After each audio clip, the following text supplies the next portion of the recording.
Can you state your name? And I also want to hear a little bit about what you were talking about, your experience in Adelanto in the facility. Yeah, my name is Berto Hernandez, and I am the Deportation Defense Coordinator for CIJA, the California Immigrant Youth Justice Alliance. And we are an abolitionist nonprofit organization that does youth development, and also we support the development of undocumented youth in all of California. I actually started doing my job because of by being directly impacted by the system, the immigration system. I was detained on my way to school, and that experience traumatized me. I do not wish it upon my worst enemy. I know that right now California City is actually voting to whether or not open this detention center, and I might ask them why. Why do they want to open a detention center at the cost of the lives and the blood of our community members, of our folks that are our neighbors, our family members, and just overall our community? Why do they think that this is okay? Why is the stand of their imagination so limited to detention? The reality is that they already had a prison. And that prison didn't bring economic change. Actually, to this day, more than one in four people here in California City is poor.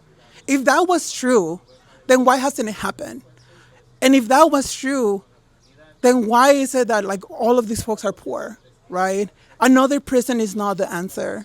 Another type of detention would not bring economic change. I believe that the richest communities are the ones that have the resources that they need to thrive, that do not separate families, that are rooted in collaboration and availability of resources to youth, to the youth that I work with, to the youth that I inhabit here. We should not bring more suffering and more and family separation to these communities, because after all of us in the surrounding counties are going to be impacted by this, in the Inland Empire, in the Central Valley, in LA, right? I drove 3 hours to be here because I oppose this, because I believe that no one should go through what I went through, nor should they experience what I experienced. And if I could change that for another family, then I'm doing something for the world.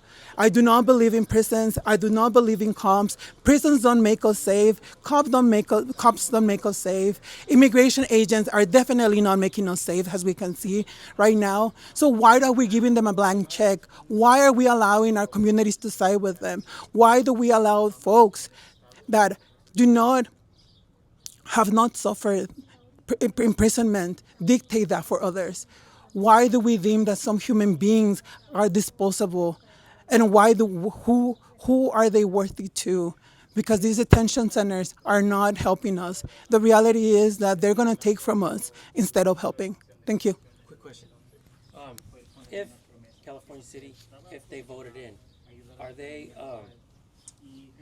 contributing to the Trump administration, the actions that Border Patrol is taking, the ICE agents, are they contributing to that by accepting this? Yes, it's in direct correlation. If they open, then that means that they have to fill all of those beds. If they open, that means that there's going to be more enforcement around in all of the surrounding counties.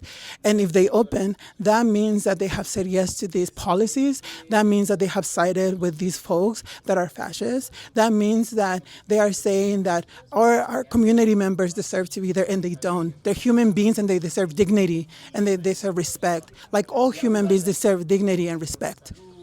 If you wouldn't mind, if it's okay with you, would you elaborate a little bit about your experience of what you face in Adelanto? Because a lot of people don't understand what can happen inside these facilities.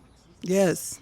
I was in Adelanto in September for 3 months in September of 2019 all the way to November of 2019.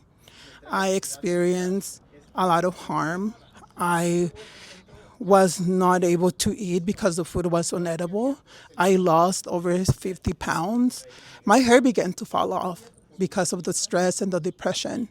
The water is so bad that a bacteria started growing in the back of my scalp, and my hair started to fall off.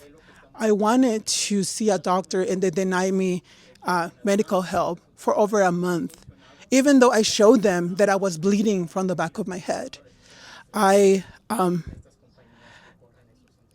I was helping other people because the reality is that other folks there don't have legal help.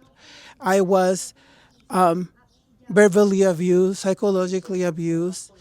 They will say a lot of homophobic stuff, a lot of anti-trans stuff. And I really came out, and I'm still to this day, I'm seeing a therapist because of all of that. I came out with a lot of PTSD. And if they open this detention center, this is what they're going to be propagating. This is what they're saying yes to. I know that there's a lot of promises and there's a lot of promises for economic growth, but the reality is that is not what's going to happen. That is not what's coming. What's coming is family separation, is violence, is harm. So I want them to think about that when they're saying yes to opening this detention center, because that's not what our companies want or and our organizations want.